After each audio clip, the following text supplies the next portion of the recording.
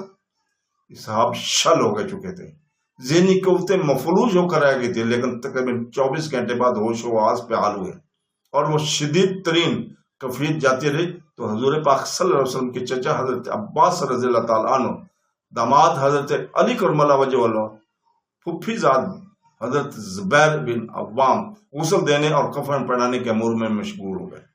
یہ حضرات حضور پاک صلی اللہ علیہ وسلم کے قریبی رشتہ دار تھے اور اسی لیے یہی آپ صلی اللہ علیہ وسلم کے آخری خدمات انجام دینے کے زیادہ حقدار بھی تھے۔ ثقیفہ بنی سعدہ میں حضرت ابوبکر صدیق کی بیعت انہی صحابہ کی تھی جو وہاں اتفاق سے پہلے جمع تھے۔ ان میں زیادہ تر انصاری تھے، وہ بھی بنو خزرج کے، چونکہ وہاں اتفاقیہ طور پر خلافت کے استحقاق پر بات چل نکلی تھی، اس لیے کسی کو مدعو کرنے کا سوال ہی پیدا نہیں ہوتا تھا۔ اس لیے بہت سے صحابہ کرام، یہاں تک کہ حضرت علی کرم اللہ وجہ، حضرت عباس اور حضرت زبیر جیسے لوگ بھی اس موقع پر موجود نہ تھے۔ اہل شورا کو باقاعدہ مدعو کر کے مشورہ نہیں ہوا تھا، جیسا کہ اسلامی اصول سیاست کا تقاضا تھا۔ چنانچہ اگلے دن منگل کو صحابہ کے عام اجتماع میں حضور پاک صلی اللہ علیہ وسلم کے نائب اور خلیفہ سے بیعت کا اہتمام کیا گیا۔ حضرت عمر رضی اللہ تعالیٰ نے کھڑے ہو کر یہ ابتدائی کلمات ارشاد فرمائے: میں تو امید کرتا تھا کہ رسول پاک صلی اللہ علیہ وسلم زندہ رہیں گے حتیٰ کہ ہم سب کی بات تشریف لے جائیں گے۔ بہرحال حضور پاک صلی اللہ علیہ وسلم دنیا سے رخصت ہو چکے، مگر اللہ نے ہمارے درمیان وہ نور باقی رکھا ہے جس سے تم ہدایت لے سکتے ہو۔ یہ وہی نور ہدایت ہے جو اللہ نے ہمیں اپنے نبی کو عنایت کیا۔ ابو بکر صدیق رضی اللہ تعالیٰ عنہ رسول اللہ صلی اللہ علیہ وسلم کے معتمد صحابی ہیں۔ بتاؤ اسے کون دونوں مرادیں ہیں؟ اس میں کن کے متعلق ہے؟ لوگ یہ مسلمانوں کے امور انجام دینے کے لیے سب سے بہتر ہیں، بس آپ کھڑے ہوں اور ان سے بیعت کر لیں۔ پھر حضرت عمر رضی اللہ تعالیٰ نے اصرار کر کے حضرت ابو بکر صدیق کو ممبر پر بٹھایا اور لوگوں نے بیعت کی۔ بیعت کا طریقہ وہی تھا جو عربوں میں قدیم زمانے سے چلا آ رہا تھا، یعنی ہاتھوں میں ہاتھ دے کر وفاداری کا عہد کیا جاتا تھا۔ 3 اہم افراد اس وقت بھی موجود نہ تھے۔ ایک خزرج کے سردار حضرت سعد بن عبادہ رضی اللہ تعالیٰ عنہ، دوسرے حضرت علی کرم اللہ وجہ، تیسرے حضرت زبیر۔ چونکہ حضرت سعد بن عبادہ گزشتہ روز خلافت پر قریش کے حق کو تسلیم کر چکے تھے، اس کے علاوہ وہ بیمار بھی تھے، اس لیے حضرت ابو بکر صدیق نے انہیں دوبارہ زحمت دینے کی ضرورت نہ سمجھی۔ مگر حضرت علی کرم اللہ وجہ اور حضرت زبیر کے نہ ہونے سے غلط فہمیاں جنم لے سکتے تھے، اس لیے آپ نے دونوں کے بارے میں خصوصی طور پر پوچھا۔ ان کے عدم موجودگی کی وجہ یہ تھی کہ دونوں بیت النبوی میں تجزیہ و تکفین میں مشغول تھے، اس لیے حاضر نہ تھے۔ مگر چونکہ منافق افواہ اڑا سکتے تھے، یہ حضرات بیعت سے متفق نہیں، لہذا حضرت ابو بکر صدیق نے حضرت علی اور حضرت زبیر کی نہ صرف موجودگی ضرور سمجھی، بلکہ جب وہ آئے تو آپ نے کسی شبے کی بنا پر نہیں بلکہ ممکنہ افواہوں کے ازالے کے لیے سب کے سامنے ان سے پوچھا: کیا تم مسلمانوں میں انتشار پھیلانا چاہتے ہو؟ دونوں بولے: یہ رسول اللہ صلی اللہ علیہ وسلم کے خلیفہ، ایسی کوئی بات نہیں۔ یہ کہہ کر دونوں نے بیعت کی۔ دونوں نے یہ بھی کہا کہ ہمیں قلق ہو تو ہوا کہ انتخاب کے مشورے میں ہمیں شریک نہیں کیا گیا، مگر ہم جانتے ہیں کہ رسول پاک صلی اللہ علیہ وسلم کے بعد آپ ہی سب سے افضل ہیں۔ ایک روایت کے مطابق حضرت علی کرم اللہ وجہ کو جب بتایا گیا کہ حضرت ابو بکر صدیق کے ہاتھ پر بیعت ہو رہی ہے تو وہ اتنی تیزی سے گھر سے نکلا کرائے کہ چادر تک نہ رہی۔ بیعت کے بعد حضرت ابو بکر صدیق رضی اللہ تعالیٰ عنہ نے بحیثیت سربراہ مملکت مسلمانوں سے پہلا خطاب کیا۔ آپ نے فرمایا: اللہ کی قسم، مجھے کبھی سرداری کی آرزو نہیں رہی، میں نے کبھی اللہ سے حکومت کی دعا نہیں مانگی، مگر میں فتنے پھیل جانے کی خوف سے یہ ذمہ داری اٹھانے پر مجبور ہوا۔ مجھے اس عہدے میں کوئی آرام نہیں مل رہا، مجھے تو ایسی ذمہ داری کا توق پہنا دیا گیا ہے کہ اللہ کی توفیق کے بغیر مجھ میں اس کی سخت نہیں ہے۔ پھر آپ نے فرمایا: لوگوں، مجھے تمہارا حاکم بنایا گیا ہے، اگرچہ میں تم سے افضل نہیں ہوں، اگر میں بھلائی کروں تو مجھ سے تعاون کرنا، اگر برائی کروں تو میری اصلاح کر دینا۔ سچائی امانت ہے اور جھوٹ خیانت ہے۔ آپ نے حکومت کی بنیادی ذمہ داری کی طرف اشارہ کرتے ہوئے فرمایا، قوم کا معمولی آدمی میرے نزدیک اس وقت تک سب سے اہم ہے جب تک میں اسے اس کا حق نہ دلوا دوں۔ قوم کا طاقتور فرد میرے نزدیک معمولی ہے جب تک میں اس سے مظلوم کا حق وصول نہ کر لوں۔ اس ارشاد میں یہ پیغام مضمر تھا کہ حکومت در حقیقت عام لوگوں اور کمزوروں کی دیکھ بھال کے لیے وجود میں آتی ہے، ورنہ عمرہ اور رسوا کو تو اپنی وجاہت اور روب داب کے وجہ سے گھر بیٹھے حقوق ملتے رہتے ہیں۔ حکومتی خدمات کی اصل ضرورت عوام کو ہے، اس لیے اسلامی حکومت انہی کو ترجیح دے گی۔ اس ارشادات میں تنبیہ بھی تھی کہ عمرہ کو دوسروں کا حق ماننے کی عادت بد سے دور رہنا چاہیے، کیونکہ اسلامی حکومت محروم لوگوں کو حمایت کے لیے مستحد اور ان کے حامی ہے۔ آپ نے جہاد کی اہمیت اور گناہوں کی نحوست کا ذکر کرتے ہوئے فرمایا، یاد رکھو جب کبھی کسی قوم نے جہاد ترک کیا تو اللہ نے اس پر ذلت اور رسوائی ضرور مسلط کیا ہے۔ جب بھی کسی قوم میں بدکاری بڑھتی ہے تو اللہ اسے ہمہ گیر افات میں مبتلا کر دیتا ہے۔ آخر میں اسلامی حکومت میں اقتدار اللہ کے سپرد ہونے کا نظریہ یاد دلاتے ہوئے فرمایا، جب تک میں اللہ اور اس کے رسول کی اطاعت کروں تب تک میری پیروی کرنا، اگر میں اللہ اور رسول کی نافرمانی کرنے لگوں تو تم میرے پر میری پیروی لازم نہیں۔ حضور اقدس صلی اللہ علیہ وسلم کی تکوین ہو چکی تو صحابہ کرام نماز جنازہ ادا کرنے کے لیے جمع ہوئے۔ حضرت ابوبکر صدیق رضی اللہ تعالیٰ سے پوچھا گیا، نماز جنازہ کیسے پڑھیں؟ فرمایا، ٹولیاں بنا بنا کر اندر جاؤ، نماز پڑھتے رہو۔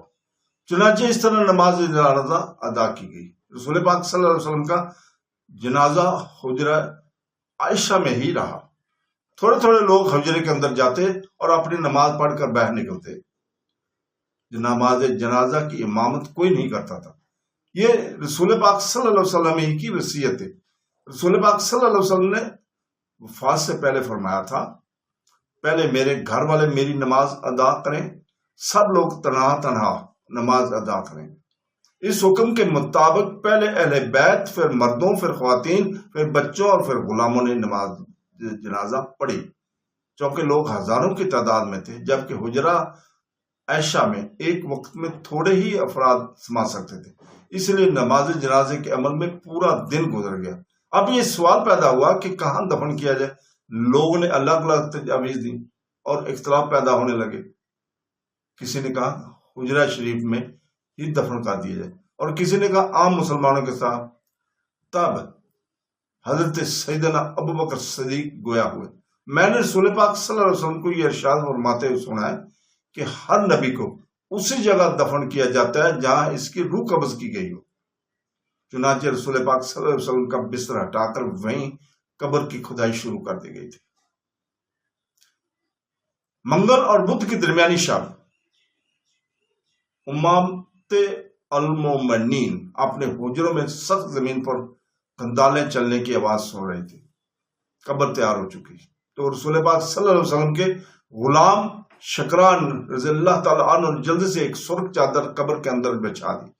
حضرت علی کرم اللہ وجہ، حضرت عباس اور ان کے لڑکے بن عباس نے قبر میں داخل ہو کر جسد عطر کو اندر اتارا۔